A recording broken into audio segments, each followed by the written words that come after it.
So you probably noticed that the title of this special session is not just Marine Megafauna. It's Marine Megafauna Guiding the Way to Improved Ocean Management. Now, every word of that title counts. Okay, by marine mammals, we mean, by marine megafauna, sorry, we mean marine mammals, turtles, birds, sharks, and rays. Guiding the way, why could these animals guide the way? Well, because they are long travelers. They travel around the Caribbean, connecting us all. They have a key role to play in the health of our marine ecosystems. But most importantly, they are very charismatic. They can help us shed the light on the issues of the ocean. They can help us get the attention of the general public, of the decision makers, on the necessity to protect and conserve our ocean. Marine megafauna guiding the way to improved ocean management. There are plenty of efforts from very dedicated people to do stuff about our ocean, to protect and to manage it. We've seen it already, again, this year in the presentations, and we'll see it throughout the week. Can we do more? Of course. But more importantly, can we do better? What have we learned in the past years by studying and sometimes managing these species for years and sometimes for decades? What have we done right? What have we done wrong? What's the next step ahead of us to ensure a long-term conservation of these species? These are the topics that we want to discuss with you today. And to do so, this special session will be organized in two ways. We'll first have a number of presentations to present knowledge improvements and conservation initiatives in the region. And later in the morning, after several very necessary coffee breaks, we'll have a panel discussion and open the floor to you guys to discuss all these matters. What's the next step ahead? What do we need to reach this common objective and lead towards a common conservation of marine megafauna in the Caribbean? Now, we won't ask you the question now, so you still have time to wake up. And in the meantime, I will be the moderator of this presentation session, and it gives me great pleasure to introduce our first speaker of the day, Laurie Eck, who is the executive director of the Agoa Sanctuary. Good morning, everyone. 1 minute, please.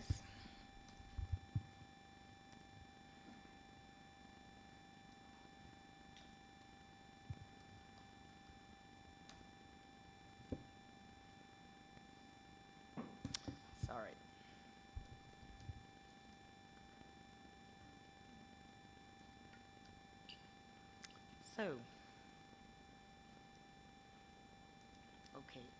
So good morning. I am very pleased and honored to open this session on marine megafauna, which will include many beautiful presentations. For my part, I will tell you a few words about the CAMAC project. CAMAC means Caribbean Marine Megafauna, and anthropogenic activities. It's therefore a project that focuses on the links between the preservation of marine megafauna, so whales, dolphins, sea turtles, sharks, rays, and seabirds, and the sustainable development of maritime activities such as vessel traffic, fishing, or sea tourism. So I think you know the observations that led to the development of this project. Marine megafauna species are very mobile. They can represent indicators of the health of marine ecosystems, and they are very emblematic. So they face threats because human activities may be a threat to them, and most species are currently threatened. It's also important to highlight the fact that human activities themselves can be negatively impacted by animals. Frederick Farder, for example, I don't know if she's here, she spoke on Monday of fishermen in Jamaica who complain about dolphins. The main objectives of the CAMAC project are enhance knowledge on the Caribbean marine megafauna, assess the environmental and socio-economic issues related to interactions between human activities and marine megafauna, strengthen regional cooperation and stakeholders' capacities, strengthen the ownership of young Caribbean people to the issues of conservation of marine megafauna and ocean in general, and it's very important, make recommendations to governing bodies. So the scale of the project corresponds to the wider Caribbean region. On the map, Central America or Cuba seem excluded, but it's because for cost reasons, among others, we focus on the Lesser Antilles, the Dominican Republic, Haiti, the Guyana Plateau, and even Colombia for some actions, but all people from all over the Caribbean who wish to be part of the project are welcome. So I have outlined the main objectives, and to respond, several work packages have been defined. So one, interaction with fisheries, and Geraldine from Sporak will talk about it just after me. Two, stranding networks strengthening, and Geraldine will also talk about it. Three, awareness raising in schools. 4 and 5, knowledge enhancement on marine mammals and elasmobranchs. And 6, summaries to policymakers. All this is the result of a collective effort that draws on several existing networks, such as the CARIMAN network, the YCAS network, or the SPO protocol working groups. Many of you have participated in these reflections and the first actions. Thank you. There was phase 1 last year in 23, and I salute Magali Combes, who was the coordinator of this phase 1. Thank you, Magali. The budget for this first phase was around 700,000 euros, and it was co-financed by the EU funds Interreg Caraïbes, whose managing authority is the Regional Council of Guadeloupe. The first phase consisted of first actions, like review of data and tools, stranding training workshops, development of collaborations with regional stakeholders, and determination of protocols and needs for phase 2. The SPORAC and the Agora Sanctuary were able to access these EU funds and also provided self-funding. The Haiti Ocean Project, with Jamie Aquino and his acolytes from Haiti, was the non-EU partner, but unfortunately they could not receive funds because there were no available funds for non-EU NGO. It's a bit complicated, the Interreg Caribbean funds. But thank you very much for your extremely active participation, Jamie. So we would like to launch a second phase for a pretty big budget, more than 5 million euros, and it will allow to implementation and development of the actions determined during phase 1. Briefly, some actions and results for phase 1. The Kamakata, which is a catalog of educational tools on marine megafauna, Caribbean marine megafauna. 2 action plans to improve knowledge on sharks and rays and marine mammals and seabirds. An overview of interactions between fisheries and marine megafauna. Geraldine will talk about it. Study on the distribution of the hawksbill turtle, and it's for Geraldine too. And strengthening marine mammal stranding networks. Always Geraldine, just after. So the targets for phase 2. A twinning program. Twinnings are planned between countries and territories such as St. Lucia, Dominica, St. Kitts, the Dominican Republic, Guadeloupe, Martinique, French Guiana, maybe Suriname, it would be great, between schools. Scientific campaigns at sea to collect data on marine mammals, improving knowledge on sharks and rays, and interviews with fishery stakeholders. Geraldine will talk about it. And strengthen marine mammals and turtle stranding networks. So for this phase 2, The partners who will normally be able to receive EU Interreg Carib funds will be the SPORAC, the WW Dutch Caribbean, YCAST as an NGO based in St. Kitts, and the Agua Sanctuary. So the YCAST NGO will be the non-EU partner, and YCAST is expected to coordinate the big work package on the management of stranded networks. But to be honest, right now we are still looking for funding for it. So we have good tracks, but if you like turtles and sharks and ray, and I know you do, and if you have a lot of money or good and rich contacts, please come and see us. So on the right, you can see the contacts, and I will conclude by saying that if you don't know the project and want to be part of it, it would be a pleasure. We're a small team. We don't know absolutely everyone in the Caribbean, but we will be very happy to include you in the work packages that may interest you as soon as the second phase begins, hopefully during the first half of next year, si Dieu veut, as we say in Martinique. Thank you.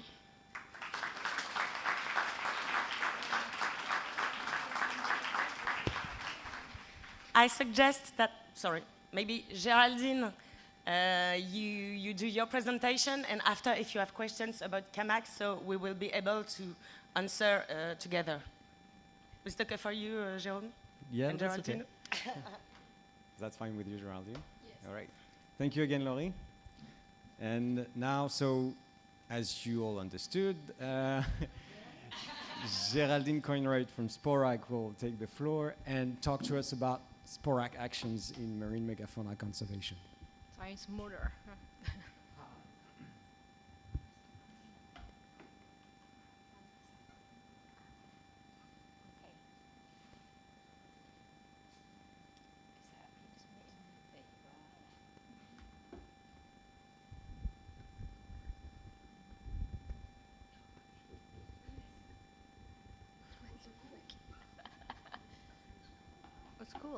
Au secours qui? Ça démarre.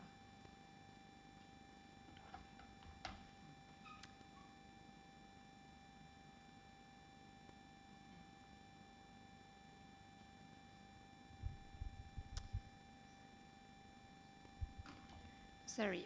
Good morning, everyone. I have an issue with my tablet. Sorry. Just a minute. As you understand, I'm Géraldine Coinwright. I'm the Deputy Director of the SPORAC for Specially Protected Area and Wildlife Regional Activity Center, and I will focus my presentation on the work done by the Cartagena Convention, the SPO Protocol.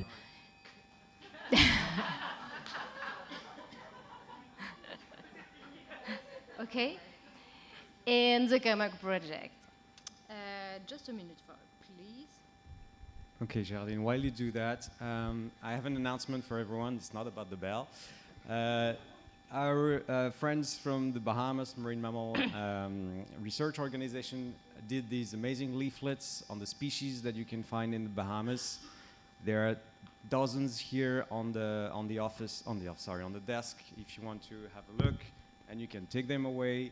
You have information about biology, about what the regulation and whale watching is happening in the Bahamas. Very nice illustrations as well. So please feel free to come by and get some for your personal library and knowledge.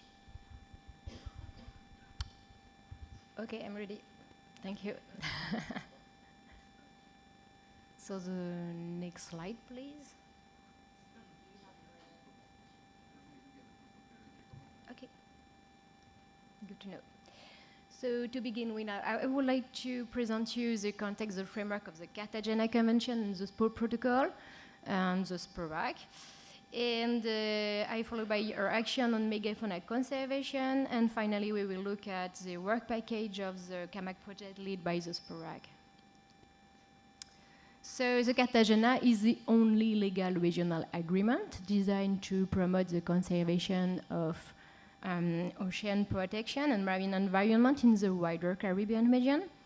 The Cartagena Convention is ratified by 28 countries and supported by 3 protocols, oil spills, land-based source of marine pollution, and the specially protected area and wildlife protocol. And these three protocols are supported by 4 regional activity centers. So from the Gulf of Mexico to the Caribbean Sea, the SPO protocol is ratified by 18 contracting parties in green on the map. And we encourage all Caribbean countries to ratify and join the SPO protocol and work together for the protection of biodiversity in the Caribbean region. The SPO protocol covers more than 300 species and 37 protected areas identified in blue or purple in the map. The SPO protocol is funded by the French government, but work under the aegis of the Regional Coordination Unit of UNEP in Kingston, Jamaica, to implement the SPO protocol. To do this, we implement the work plan defined by the contracting party during the COP, and we develop documentation, networking, but also training and projects. The SPO contracting party adopted annexes for species protection, which can be added to and reviewed at the request of the contracting party at each STAC and COP.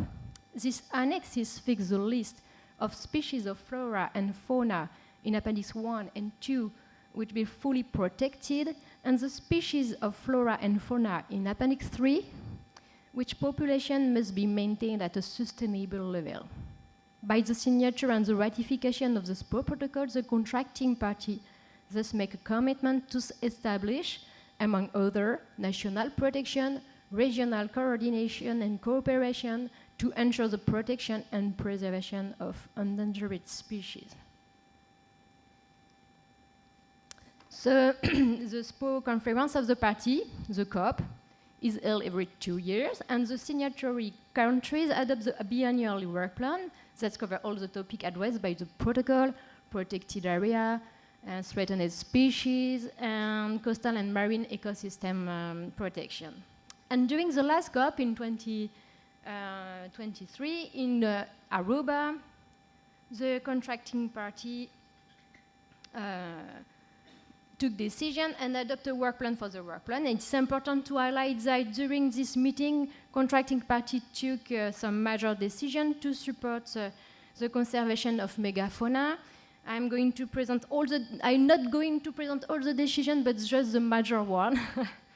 And so they decided to uplist the ocean white-tip shark and the whale shark and the giant manta ray from Annex 3 to Annex 2, so in fully protected annexes, and list all parrot fish and the Caribbean reef shark in Annex 3. I know that we cannot consider that the parrot fish is a megafauna, but I'm so glad to to say that we that we have all the parrot fish in Annex 3. It's a very big step, you know, for the conservation. Additionally, the contracting party invited the species working group, the SPO species working group, to work on to develop a conservation and management recommendation for the whale shark, the giant manta ray, and hammerhead shark at the regional level, and to work with the protected working group and undertake the joint task for the conservation of Nassau group. Again, this is not megafauna, but you know, it's so important to communicate on that. And finally, the contracting party acknowledged the involvement of the SPORAC in the CAMAC project, which promotes the implementation of the SPO program and the achievement of the SPO objective, and this final decision allowed me to move on the CAMAC project. So CAMAC is a 5-year project funded by European Union, and the objective is to respond to a clearly observed need for strengthening of knowledge, capacity, and regional collaboration in order to act together efficiently to strengthen the conservation of these species and the sustainability of human activity depending on them. So I won't go into any more detail because about this project itself, because Laurie from Agora Sanctuary presented you very well the project before, and I will just focus my presentation on the work package coordinated by the SPORAC and the result from phase 1 and the expectation for phase 2. So the work package 1 is about fish interaction with fisheries. And the objective is assess in partnership with Caribbean Fisheries Organization, the socio-economic and environmental issue, and related the interaction between fisheries and marine megafauna, and make recommendations to mitigate them efficiently. And yes, so we are leading the work package in collaboration with the WCFC, IWC, WICAST, and national and local fisheries organization. So during the phase 1, we have interviewed 28 experts from 21 territories, and we review data and on species distribution and fisheries and map interaction between fisheries and megafauna. We build partnership with the Caribbean Fisheries Organization, and we have started work on protocol and priority area for improving knowledge in phase 2. So to the phase 2, the objective is to enhance knowledge in priority areas with interview, survey, and embarkment, and strengthen phase 1 map with result from phase 2, and make recommendation for bycatch mitigation. And in order to define the zone of interaction with marine turtle, and more specifically hawksbill turtle, WICAST map density zone and identify migratory corridors, as you can see on the map. You can see that we can see some concentrate in high-use neretic habitat through the Western Atlantic, with several areas of particularly dense residency, and high degree of migratory connectivity with preferred movement corridor. And we have so much participation to build this map, so thank you very much for all the contributors.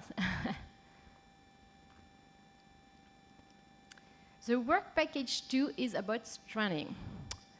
In the phase 1, the CAMAC project focused on to develop a standardized protocol and training kit for marine mammal in 3 languages.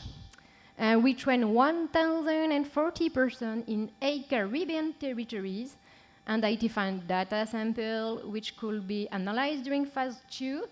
And in phase 2, we plan to carry out analysis of the data collected by stranding network identified in phase 1, and WICAST will work on regional sea turtle stranding network.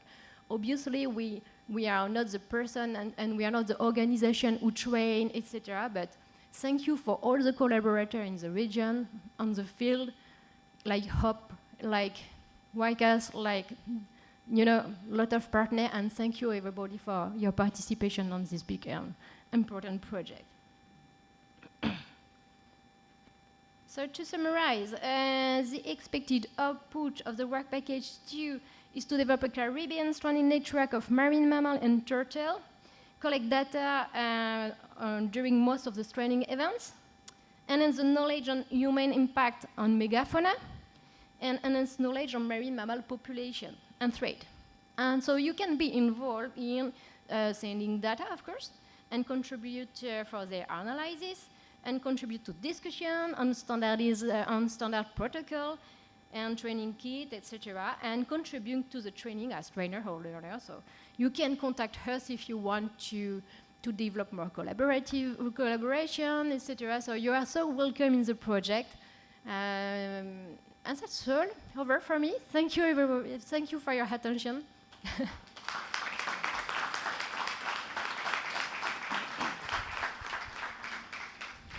Thank you very much, Geraldine. So we have time for a few questions directed both to Geraldine or Laurie, if there are any in the room so far. Yes, there's a question right, for Tony all the way back of the room. If we have a mic somewhere. And maybe if yes, in the room, we have a lot of partners for Comeback project. So if some person here want to respond to some specific question or we focus on your activity, you are welcome to respond, of course. Hi, Jardine. Thank you for the presentation. I have a question. You know, working on bycatch is a sensitive topic, fishermen. How do you propose to guarantee that you will get buy-in in the project from the fishing communities that you want to work with? I cannot hear you, Tony, I'm sorry, but... Can you, maybe closer is better? Working on bycatch is a sensitive issue, sensitive topic, so sensitive. working with fishermen communities. How do you propose to guarantee and optimize these exchanges you're going to have with the fishermen so that you can have positive results moving forward? Because of you, Tony, you will be a partner of the project. No. Chevalier and other partners. No, you are totally right. We have to learn about fishermen. We have to discuss with fishermen. It's important to have a win-win approach. You know, the fishermen know very well the ocean and the territories, and they know where is the problem, and they have some problem, and we have to discuss with fishermen, and we have to have an approach like we're not here to give. We have some idea, maybe, about what they are to do, and maybe what about the topic and the problem and the solution, but I think they are in the field. We have to listen, and we have to collaborate, really. Really create a real collaboration. I think it is a good way for that, and we plan to work strongly with fishermen on territories, and we will involve a person in each territory that come from fisheries community, etc. And where are you, Tony? Did I answer your question? Okay, thank you. Any other question for Geraldine or Laurie? Okay, well, thank you very much to you both. Thank you.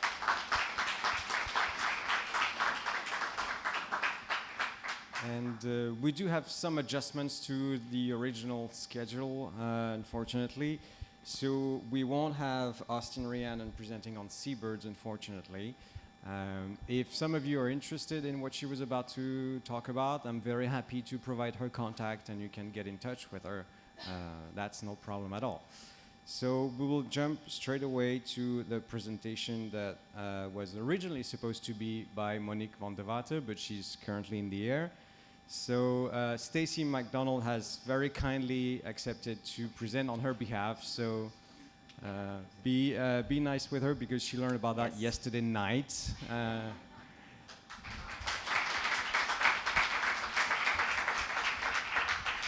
So thank you very much, Stacy, for filling. I really appreciate it. Thank you. The floor is yours. Thank you, Jerome, for the introduction. And indeed, this is very last minute for me. I'm going to do my best, and I hope that Monique will be here soon. So if you have more in-depth questions, they can also be directed to her and answered by her if I cannot do it. So, hi, my name is not Monique van der Water. I'm Stacey McDonald. I'm a program advisor for the Dutch Caribbean program. And before I go into the presentation, I would also briefly like to add that this session was also sponsored by WWF Wales International, which is an initiative of WWF. Anyway, we have a complicated organization, but they like to be acknowledged in these settings. I will present on behalf of Monique the work on blue corridors that WWF has been working on for the past years. The Protecting Blue Corridors approach is an initiative that was launched by WWF in February of 2022. Then the report was launched. And it was done together with a marine mammal science community on a global scale. And basically, the approach uses marine connectivity conservation strategies and solutions on a global and a local scale. And we would like to propose to do the similar approach within the wider Caribbean region, hence we are here and also discussing this with you. So, oh wait, I need to do two things at the same time. This one. So the Global Protecting Whales and Dolphins initiative was, like I mentioned, an initiative by WWF experts and a lot of partners. And these partners need to be mentioned and shown. There was a core team by WWF hosted in Australia, WWF Australia. But as you can see here on this list, there are a lot of partners all around the globe that have contributed and written within this program and contributed to this report. And I don't think I need to mention to anyone here that whales and dolphins are important for nature and people. I need to coordinate my clicks. They are migratory species, they have no boundaries, and their range often spans national and jurisdictional boundaries. And that makes a challenge, that's created a challenge for us to protect them. But it's also known that when they are thriving and when they are healthy, it also contributes to our ecosystem, which benefits nature and people.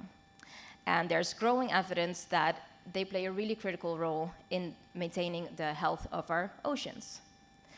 And one of these evidence that is creating more and more traction right now, especially in regards to climate change. And I also would like to mention that I woke up this morning, looked at the news, and saw the outcome of the presidential elections in the US. So I think it's even more urgent for us to pay attention to this today, is that whales, like a lot of other species, and the ecosystems are really vital for the health of our planet, as they help to contribute to absorb CO2, which is one of the elements that we can do, or one of the efforts that we can do to help protect us against the consequences of climate change, or help to mitigate climate change.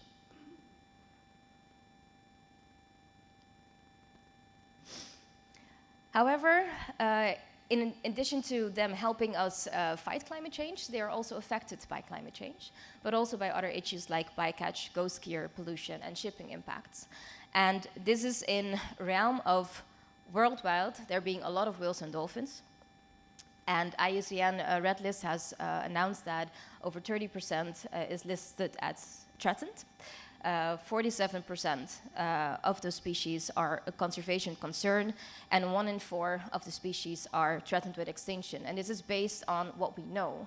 And I think it's also important to mention here that for the Caribbean, we often do not know the specificities of how, or what the status is of the animals in our waters.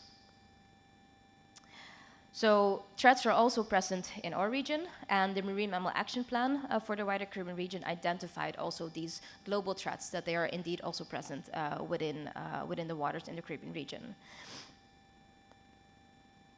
And furthermore, even after decades of protection, still 6 out of the 13 great whale species are globally classified as endangered or threatened by IUCN. So we're not there yet in terms of their protection. So what have we done as WWF? We wanted to visualize the challenges that whales and dolphins encounter. And specifically, we created this report, which is called Protecting Blue Corridors, collaborating with over 50 researchers or research groups and analyzing 30 years of data. We mapped the highways or the corridors of these large migratory species between breeding or keep breeding, foraging locations for the first time. And the report is based on tagging data, but also uses other supplementary data like photo identification or indigenous knowledge as well to complement the satellite data that is available. And what this analysis helps us do is to identify critical ocean areas that overlap with a range of threats from human activities. And it also tries to highlight solutions on how we can better protect these blue corridors, so these migratory highways of whales and dolphins, or whales in this case.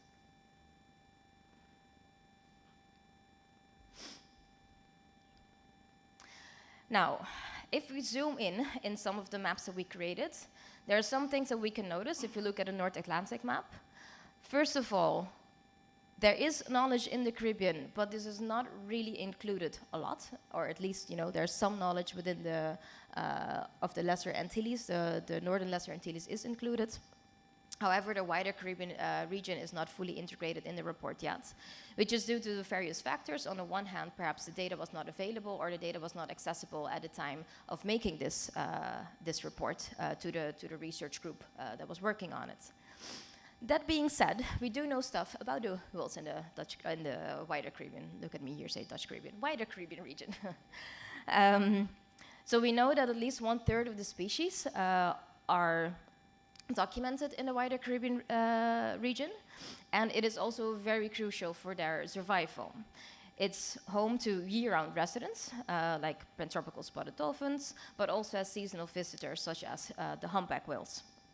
And some of the humpback whales make one of the longest migrations on Earth, all the way from Norway, which is what we can see on this map, down to the grounds in the Caribbean.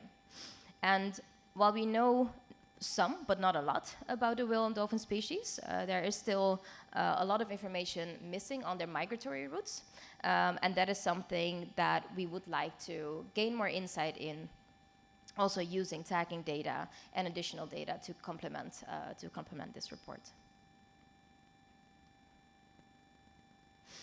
So, what are blue corridors? I think it's a term that is not uncommon in this room, but basically they are the whale superhighways.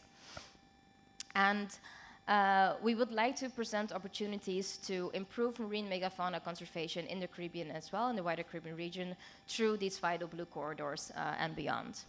And what we do is that we look at regional efforts to gain more detailed information on the migration of whales and dolphins. And we need to identify the critical habitats of marine megafauna and their migratory routes.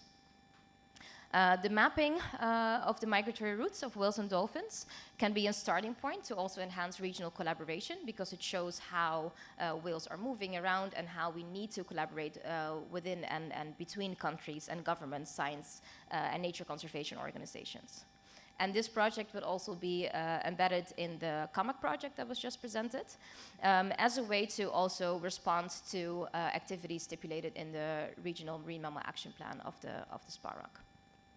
So we hope that this initiative can contribute to presenting the data gaps or addressing the data gaps that are currently present in the Caribbean region as well.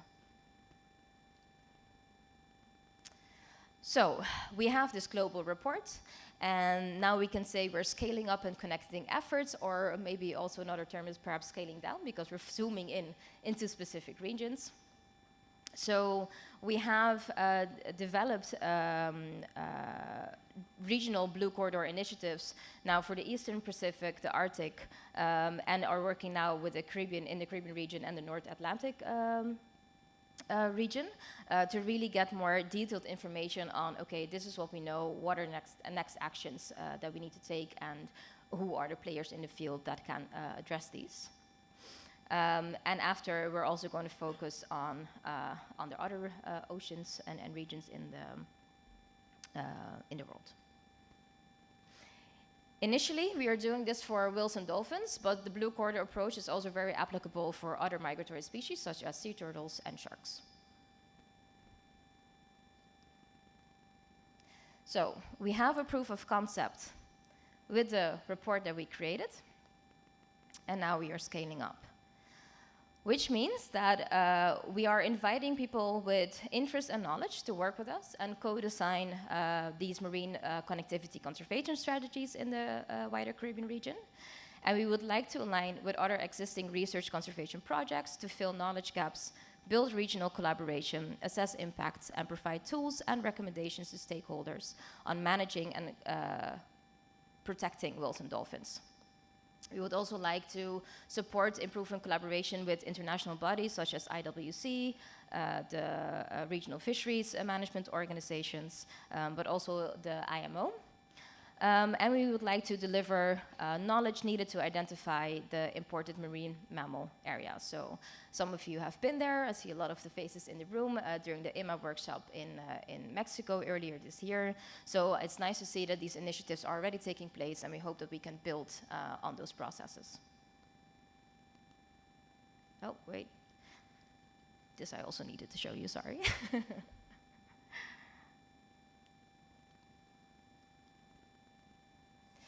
So there are several things that we are working right now, but for this presentation and within this room and region, we would like to ask everybody to contribute and co-create the Blue Corridors report for the Caribbean region.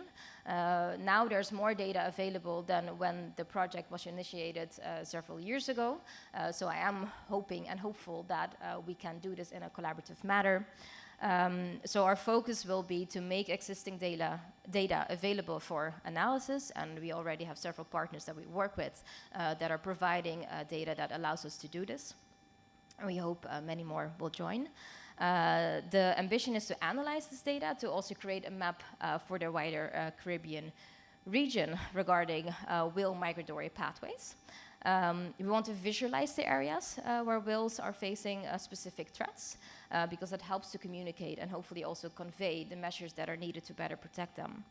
And then indeed propose the solutions that can help safeguard these corridors and their critical habitats. The global initiative is also working on visualizing this on interactive online maps using AI, as you can see here. Hopefully this will be launched next year in Nice, France, so perhaps some of you will be attending that conference as well. And all of this, we believe, is also in high relevance for global goals such as the 30 by 30 goals, marine spatial planning initiatives, etc. So, innovation is in collaboration. The contacts of WWF that are initially directly associated with the program are, again, Monique van der Water, but also my colleague in the Netherlands, Nathalie Houtman, who is guiding it from the WWF Wales International perspective. So if you have any more detailed questions, I would gladly refer to her, or I, again, will do my best to answer any questions here today. And yeah, we all hope that you would like to collaborate with us, and I would like to thank you for your attention. And I'm ending with a quote that Monique included in her presentation, which says, "Connectivity conservation is widely recognized as key requirement for ensuring effective MPA networks and sustaining essential ecological processes of our ocean," which was stipulated by the IUCN. So I hope that we can collaborate together and enhance the protection of whales and dolphins and other megafauna in our region. Thank you.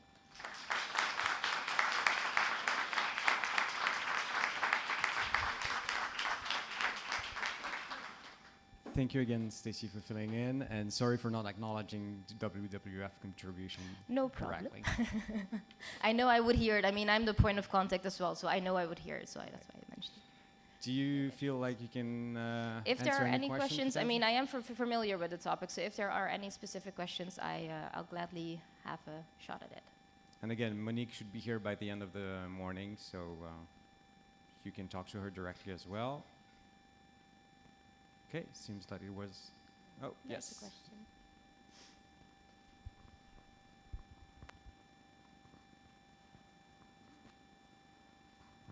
Hi, good morning. Thank you Morning.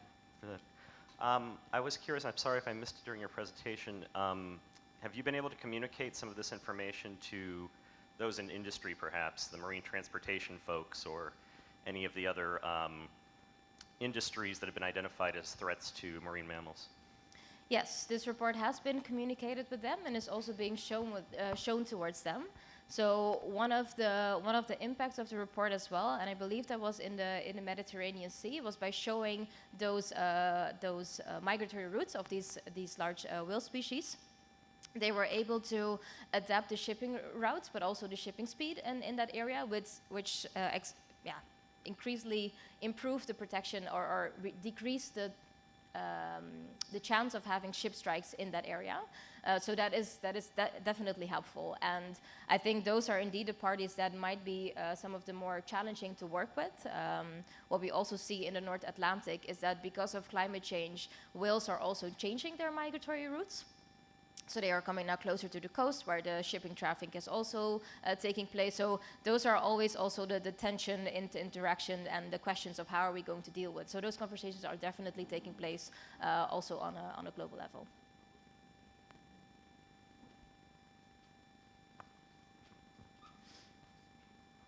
Hi. Excellent job there, Stacey. Thank you. Yeah, so we have satellite tagging data from the Bahamas, but it's on a much smaller scale. But it does relate to, like, we're trying to get shipping lanes in certain areas where there's international ship traffic. Is there room for something like that in this program? I think absolutely. For the Caribbean region, and again, for the global report, they focused on large whale species. So I believe that the beaked whales were not included in one of the key species or focus species within that report. But that is also a decision that still needs to be made for the Caribbean region. Which species are we going to look at?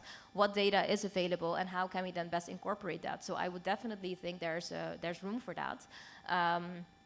And it's also important to identify potential data gaps we have. And I can imagine that maybe in the Caribbean region, we don't have a lot of satellite tracking data. I know there has been projects on the humpback migrations, for example, and I think some of that has been incorporated. It's not on the sheet anymore, but some of that has been incorporated in the report. But as I mentioned, the report also uses other data. So it also uses, for example, smaller satellite tags or photo identification and indigenous knowledge as well. So it's not only based on the tracking data, even that is very informative to determine the migratory routes of certain species. Thank you very much, Stacy. Yeah.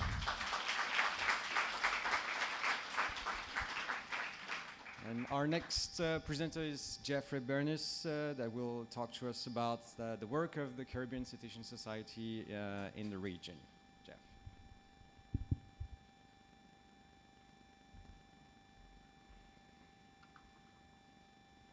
Hi everybody, thank you so much for being there. It's good to see that I think it's the third time now that we have people doing marine megafauna at GCFI, and I hope this is actually going to continue and get more and more involvement in the Caribbean.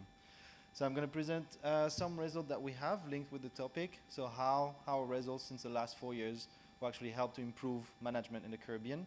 And I'm presenting this work of a lot of people all over the Caribbean, because they all have been involved. So I think we just see with the last presentation, whales and dolphins are really important in the world. I think here the most important is that there's one of the best nature-based solutions to fight climate change, which is affecting us a lot, and also really important in blue economy. And then, yeah, the Caribbean is a hotspot. I'm not going to teach you that. They're feeding, they're breeding, and then they're resting in our area.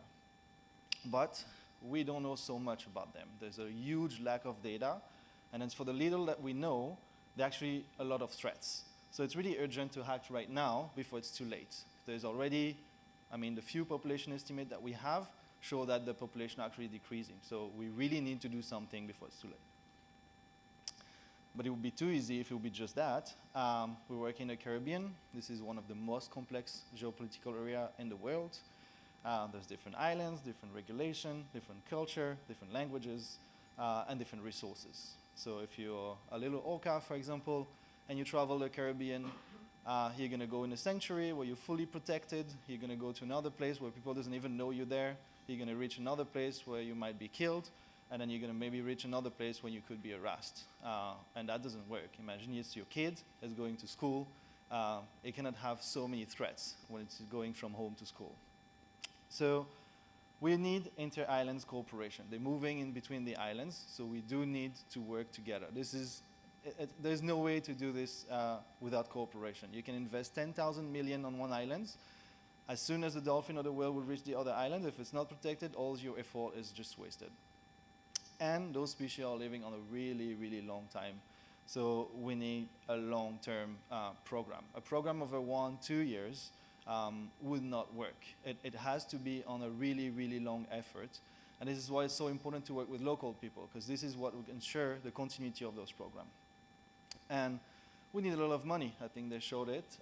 Even with almost 6 million, that would be just a little piece of it. You need a lot of effort and money, and I would say energy. So it's not only about money, it's also about the people who get invested in the subject. And this is why we created CCS. So there's an American Cetacean Society, there's also a European Cetacean Society, but there was nothing for the Caribbean. So we wanted to create a network where we could actually make cooperation happening, so make sure the island could talk to each other, and not only the island, between themselves, but also in an island. So having the government listening to the NGO, listening to the other scientists, listening to the fishermen, it's super important. And then to work on education, because it's nice to try to fix the different problems that we have, but if we can actually solve them at the beginning and then try to educate the kids, there will be less and less trouble. We saw it, a lot of lack of data.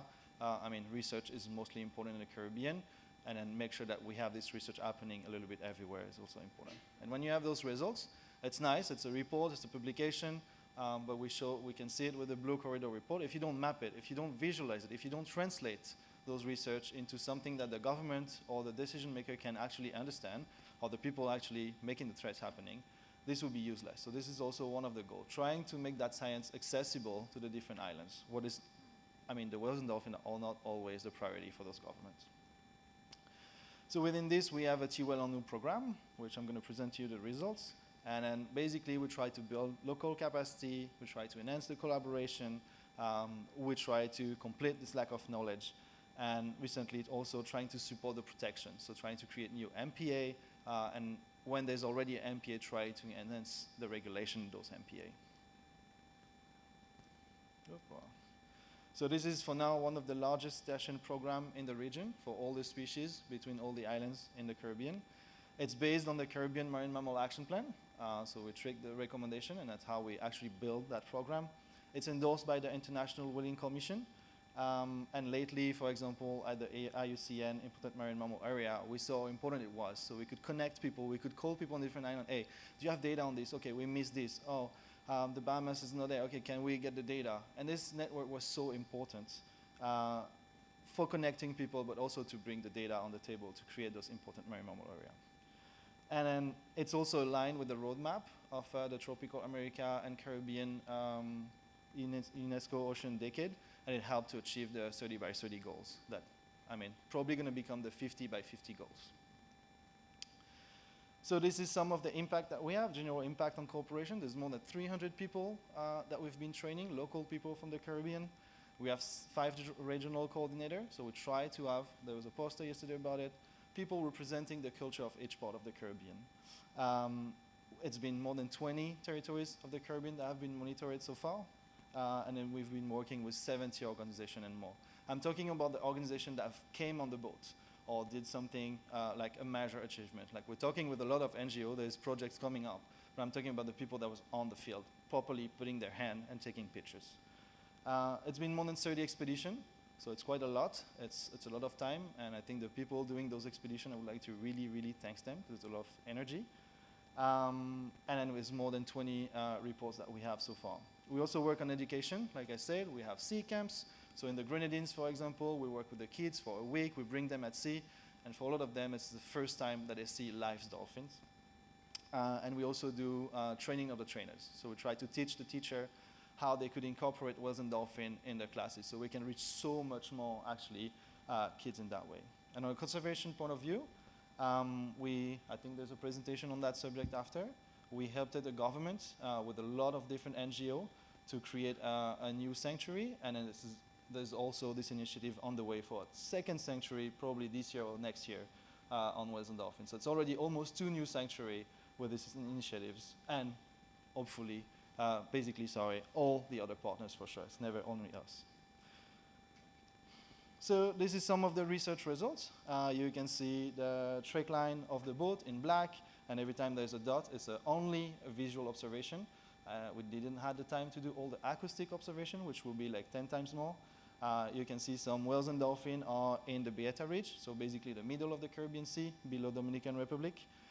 We can see that there's also a lot of whales and dolphins in the ABC Islands and all over the Lesser Antilles, basically.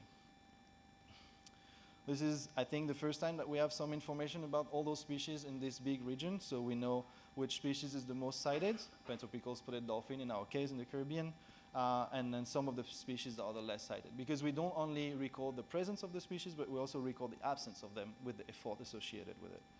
And then we also have information on the group size of each species. So we can know, okay, is it okay and is it normal to see a group of 100 orca? Yes, no, that's weird. Usually it's around 10, 15, because that's what we have in our data so far.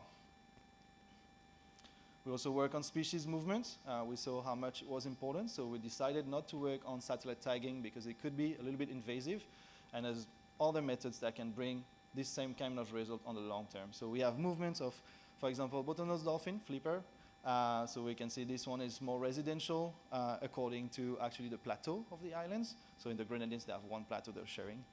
We have species like the sperm whale that are actually connecting all the island everywhere. If you take any islands, it's connected to all the other islands with the sperm whale. But this is also really helpful that we have someone in Dominica that was working on this subject since 20 years. We can take the Fraser's dolphin. I'm sure a lot of you doesn't even know what is this species. And this is one of the rarest dolphin species in the world. And in the Caribbean, this is actually the second most cited. So we have such a responsibility for this one. And it's everywhere, and it's always associated with another species. All of this is part of the poster you might have seen yesterday. And then same thing for the blackfish. So all the Globicipinae families, we know they're moving in between the islands, and we hope in the later year we'll understand a little bit more. Maybe there's even like competition for the habitat in between those species.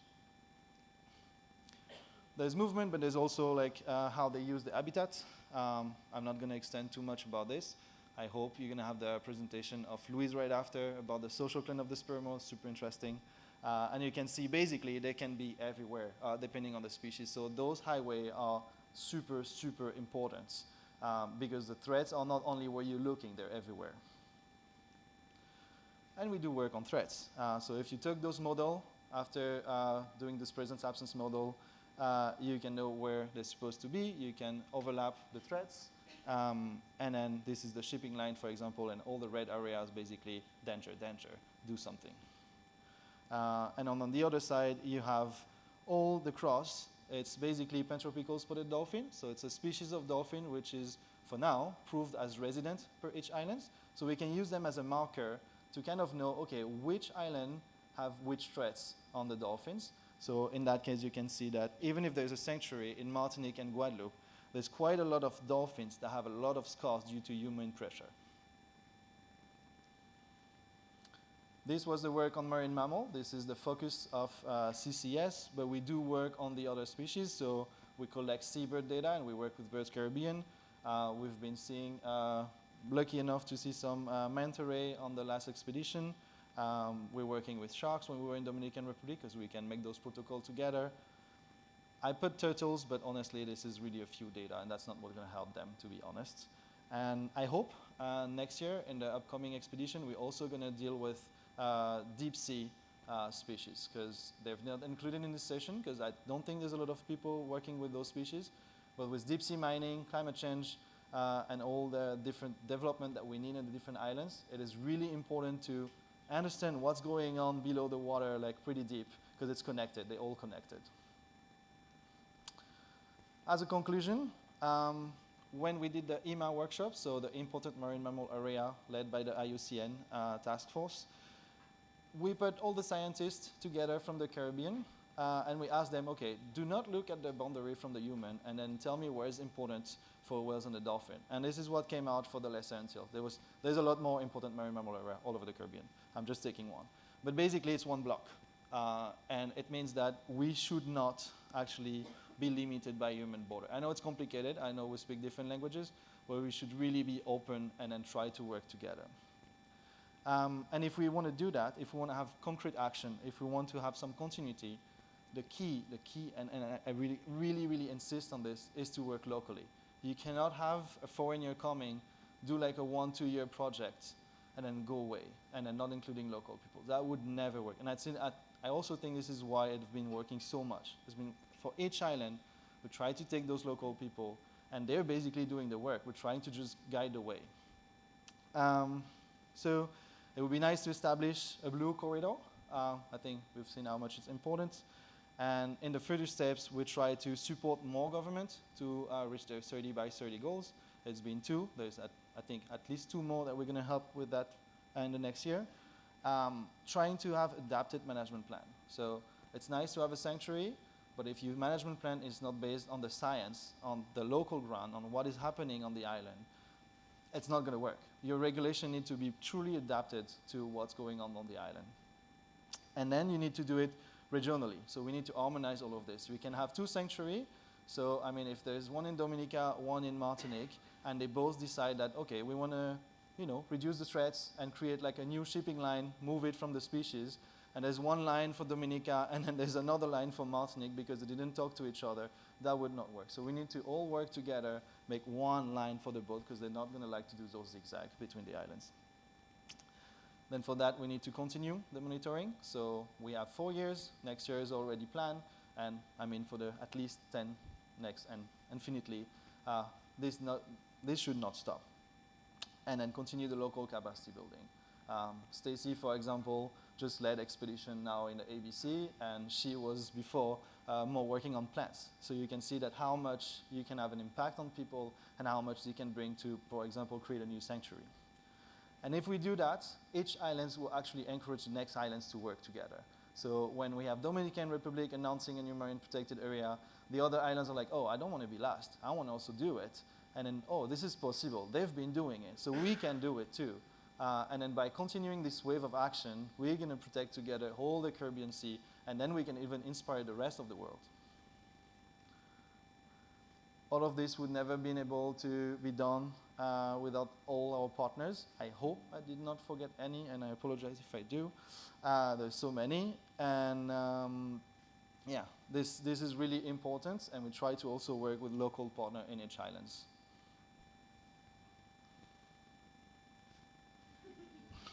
It doesn't work. It's done.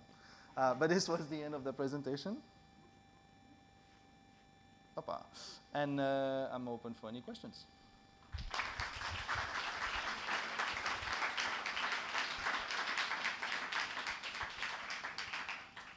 Thank you very much, Jeff. Do we have any questions?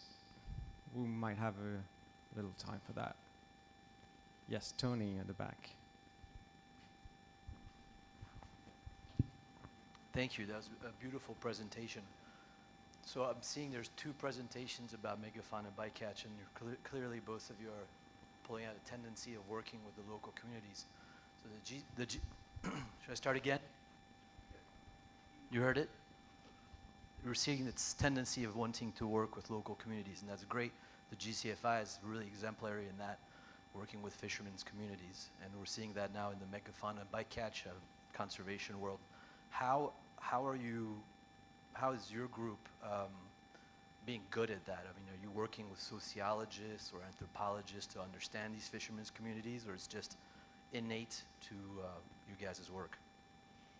So fortunately, we work with the local group. So for example, Stacy created a fisheries cooperative in Bonaire, Piscabon. So I believe they're not there because they have a fisher trip this morning.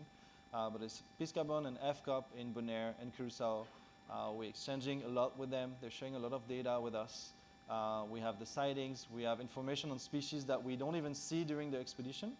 And they're actually on the moment to build new fads. And we're trying to work with them to see how those fads could be more durable, so be less trash on one side and also less entanglement. So that's one of the examples. But again, I don't know if I said it, but the CCS is only 4 years old. So by the way, to start, it's basically, that's our first start, and I think it's a good model. But if you don't have an in those fishing communities, I mean, I'm a fisherman myself in Martinique, but if you're not in those communities, it's really hard. That's why we need to get those regional coordinators that have an in by someone, and that's how you actually reach them. Yeah, but to be more precise, I was asking about, like, are we going to try to work with anthropologists and sociologists to better identify how to work with these communities? She is. Thank you very much, Jeff. We need to move on.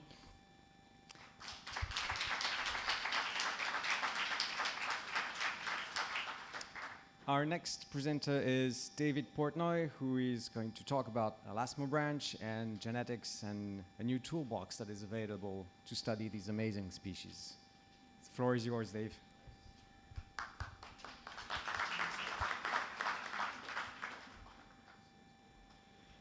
All right, well, thanks for inviting me here today. The comments that I'm going to go into about sort of how genomics allows us to address much more completely information that's required for assessment and management applies also to bony fishes, and you could do the same thing for turtles and birds and whales. And many of these tools are already being applied in those contexts. Oops. No? Okay. All right. So probably many of you in the room have been asked to spend some extra time when you've touched an animal to put a very small piece of tissue into a very small tube.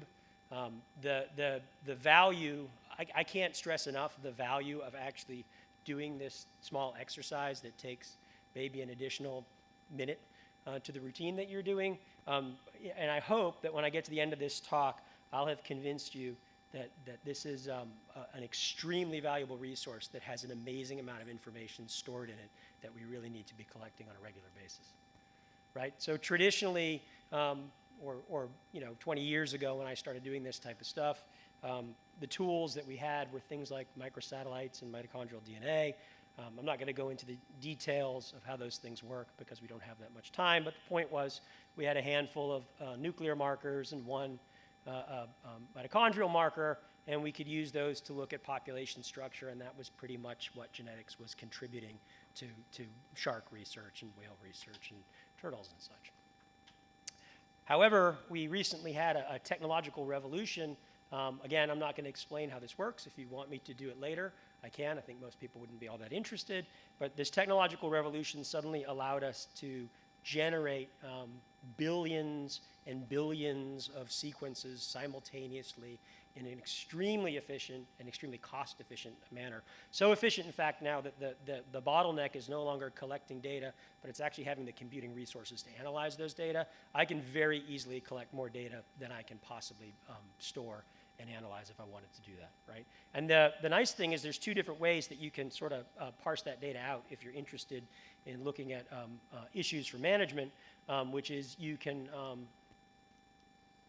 look at many loci and few individuals. And so what I mean by that is like hundreds of individuals and tens of thousands of markers across the genome. Or you can flip it on your head and look at few loci. In this case, I mean hundreds, but you can look at tens of thousands of individuals.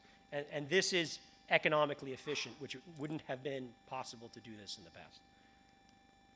All right, so what do I mean by the genomic toolbox? I mean that using these techniques and a variety of analytical techniques out there, we can take this small fin clip and we can still look at population structure, but we can look at it on a scale that we couldn't before, and we can include things like selection in there.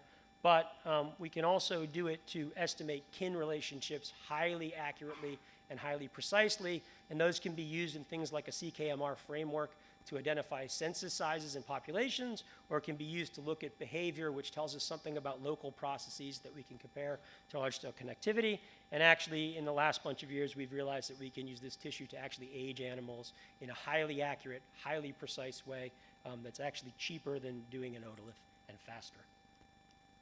All right, so I'm going to go through each of those things relatively quickly. Again, missing some of the fine details. If you want to discuss them more, you can find me later. I just don't have the time to go into all of the details, right? So traditionally, we would have used it to define stocks.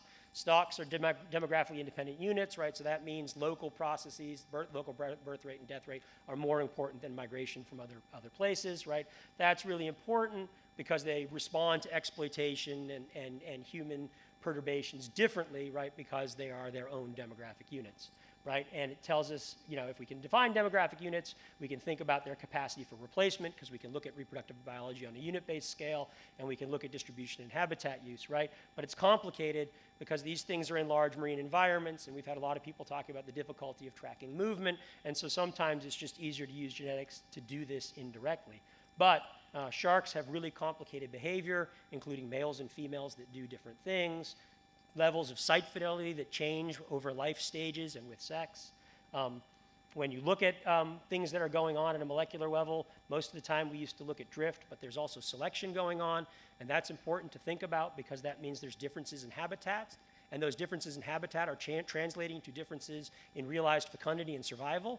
And if you go back to the things that we're interested in here, we should be really interested in realized fecundity and survival, right? Because that drives sustainability. And like all the things we're talking about, these have really high dispersal potentials and sometimes decently large populations. So all of that sort of confounds these analyses.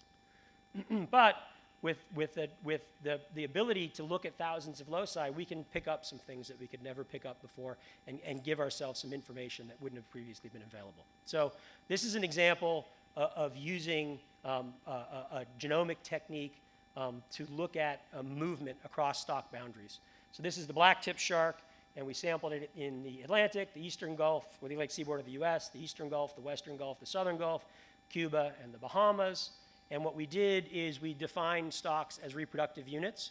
So we took juveniles that were 3 or less, because they don't start moving widely until they get over 3, and we used them to look at the genetic backdrop of each of these regions and compare them to each other to get a baseline for how many reproductive units are present in this sampling.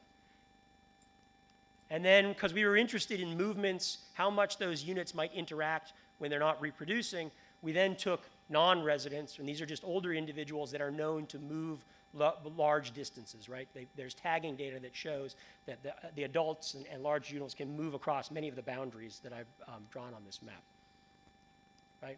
And so it turns out that when you do that, you can find an Atlantic unit and a Gulf unit, and both the Cuba and the Bahamas are quite distinct from those units, and actually quite distinct from each other, despite the fact that it would be very easy for a blacktip to swim from the coast of Florida to the Bahamas, and it would be very easy to go from the Bahamas to Cuba, and Cuba, they don't do it for some reason. But what we also found out is in all of those animals that we looked at, all those large animals that are moving around, we only found 5 individuals that were actually not in a region that was their natal stock, right? So despite the fact they can move wide distances, we know they do, they seem to be hanging around the units that they reproduce in. And it's not just females doing it, it's males doing the same thing, right? But we did find a Gulf individual in Cuba, and we found 4 Gulf individuals in the Atlantic, right? And so this gives you a way to start thinking about movements that maybe don't relate to reproduction, right? Foraging or something like that, right? Understanding how stocks are mixing, right? So these are probably vagrants, not migrants, but we need to understand that too. This is an example of how selection can be something useful to measure. So these are spinner sharks, look a lot like a blacktip shark, get bigger, much more vaginal. They move much greater distances and at much younger ages. So there are spinner sharks that are young of the year that will swim from South Carolina all the way up into the Northern Gulf, right? So they're really mixing a lot. And as you can see, if we do a genomic analysis, everything here looks like one big population. That makes sense. They're moving around a lot. If we take just the juveniles and we ask, are there any loci in which the genetic signature is correlated with differences in the environment, we actually find some. We find 32 of them. And it turns out that they form 2 genetic clusters. And if you then ask for individuals to be assigned to those genetic clusters, it turns out that in the Atlantic, something like 80% of the juveniles assigned to one cluster, and in the Gulf, 80% of the individuals assigned to the other cluster, right? So there's actually evidence that there's localized selection and that there's probably distinct reproductive units that are present in this data anyway, right? And then if we go up to the adults, pattern's gone.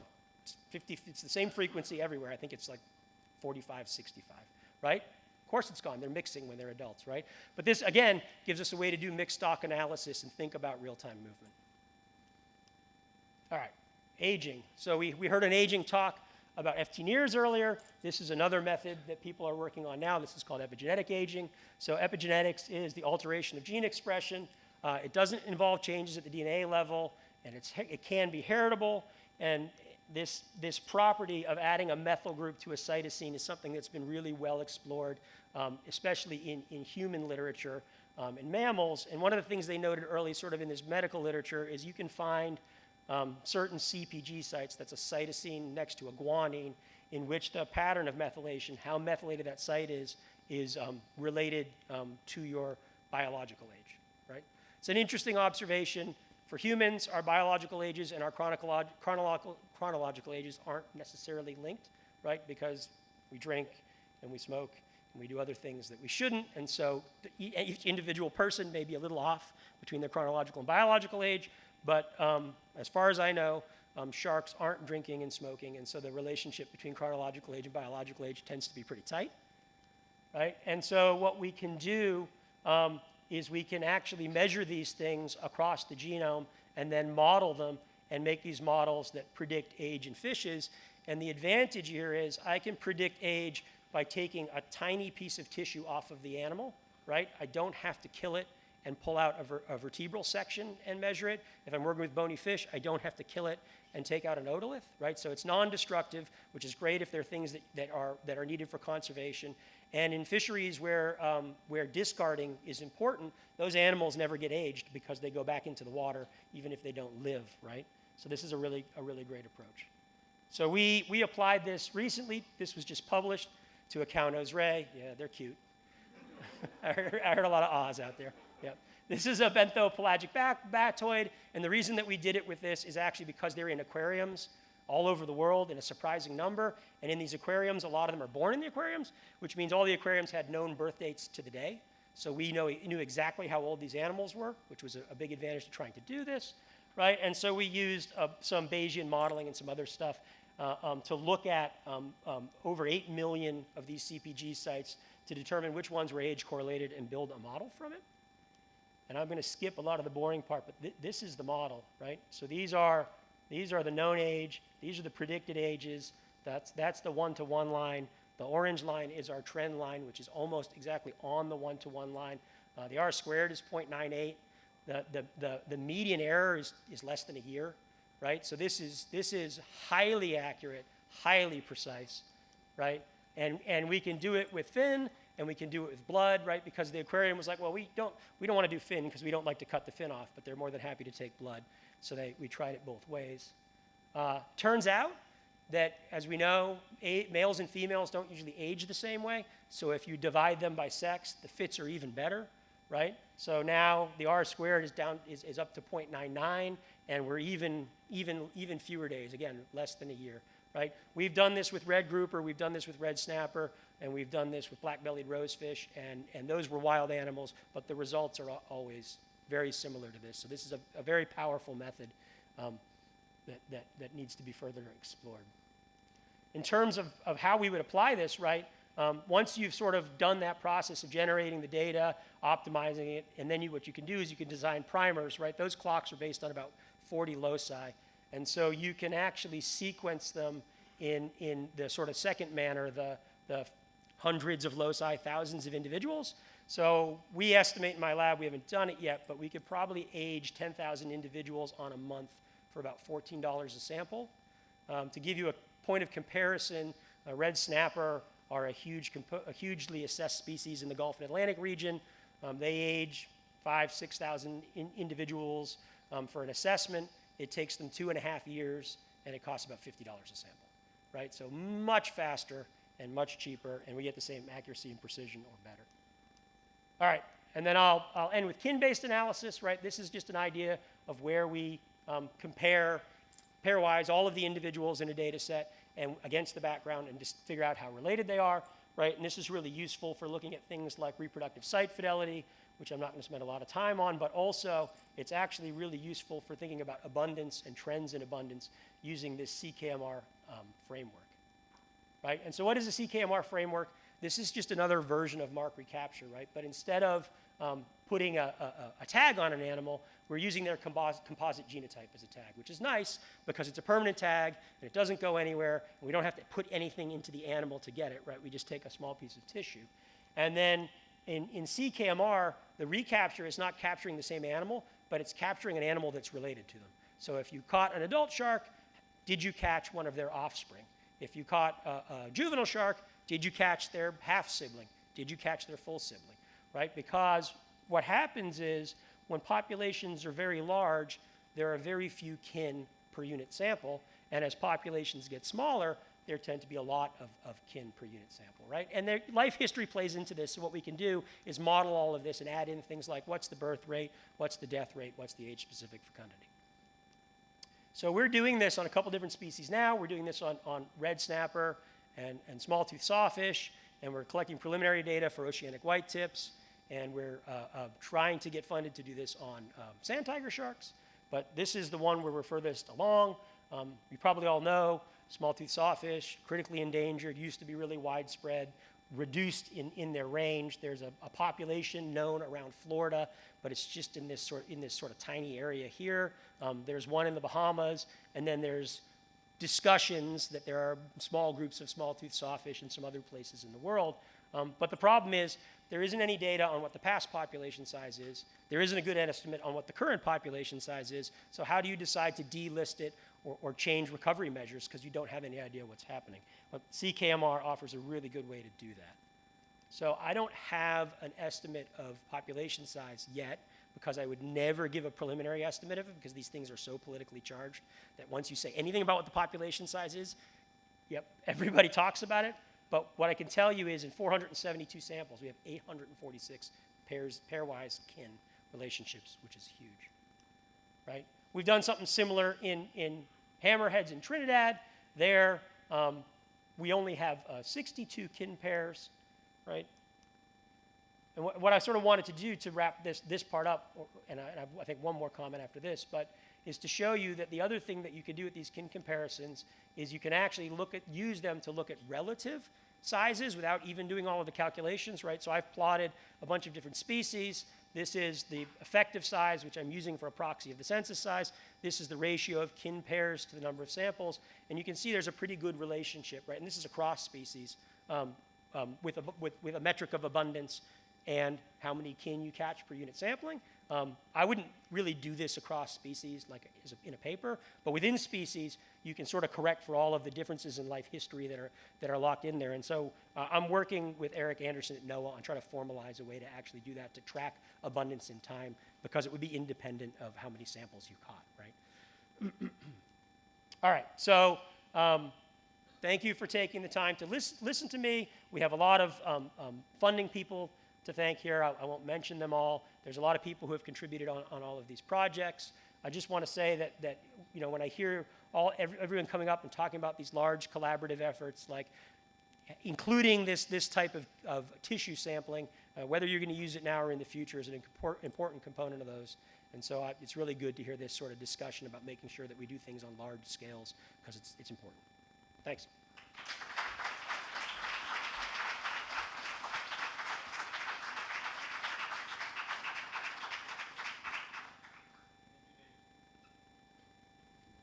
Thank you, David, for wrapping up such a complex topic in such a short time.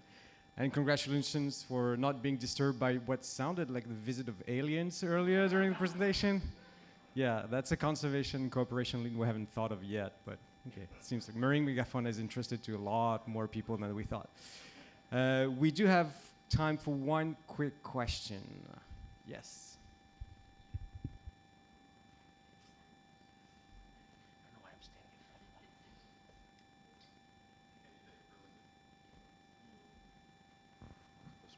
Oh, there we go.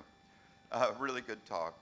How specific is that methylation clock that you model the aging rate? Does that work across species or across taxa? So there's two different methods that are out there. One of them is based on a clock that was designed for zebrafish that were in captivity, where people just take the zebrafish clock and they just apply it on multiple species.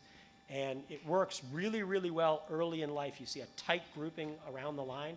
But for long-lived fishes, as you get out to older ages, it expands. The error gets much worse. And I think it's because zebrafish, like in the wild, live for a year, and in captivity, like 3 years, right? And so if you're trying to age something like a rockfish that gets to 100, you're missing part of the life cycle. Our approach is to do it in a species-specific manner, but we've been doing it with an eye toward phylogenetic relationships because we want to know the same thing that you do. If I make a clock for litjanids, can I use it for all litjanids? Or can I only use it for species that are fairly related to each other? Can I make a grouper clock and then use it on snappers, right? That's something that we're still working on, and so I don't think I necessarily have your answer yet.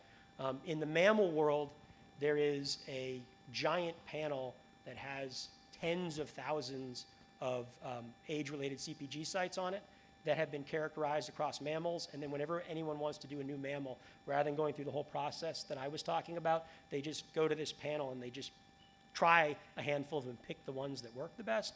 I think eventually with fishes, we'll get to that point, but we need to generate more data to do it. Okay. Thank you very much, Dave.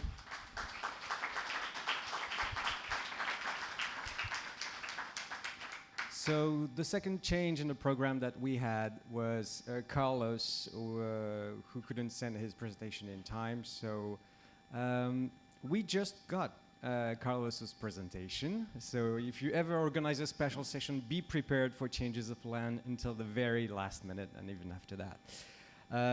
Although it's a bit long, so we won't be displaying it now because we all know that you guys have a low caffeine level right now. So we'll talk with Fadila to see how we can put that presentation available to you guys through the app, or maybe sometimes later during the day if we have some time. But feel free to get some energy right now, and we'll start back at 9:35 sharp. 35, yes. Jerome, the coffee wouldn't be ready now. The coffee Oh. is a little bit later. If- It'll be at 10. Okay. Oh, so coffee's not ready yet? So the coffee is at 10. So you just had a break, but the coffee break is later. Okay.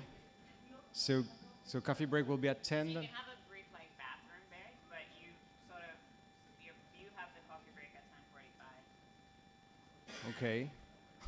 So Okay, so we'll just keep going then? yeah, people can you can have a short little break, Okay. but there's no coffee. The coffee is ready at like 10 at the minimum. Okay. All right, so we'll just keep going until then. As I said, be flexible if you organize a special session. We can have a 5-minute bathroom break if you guys were psychology ready to break, and we'll be right back in 5 minutes.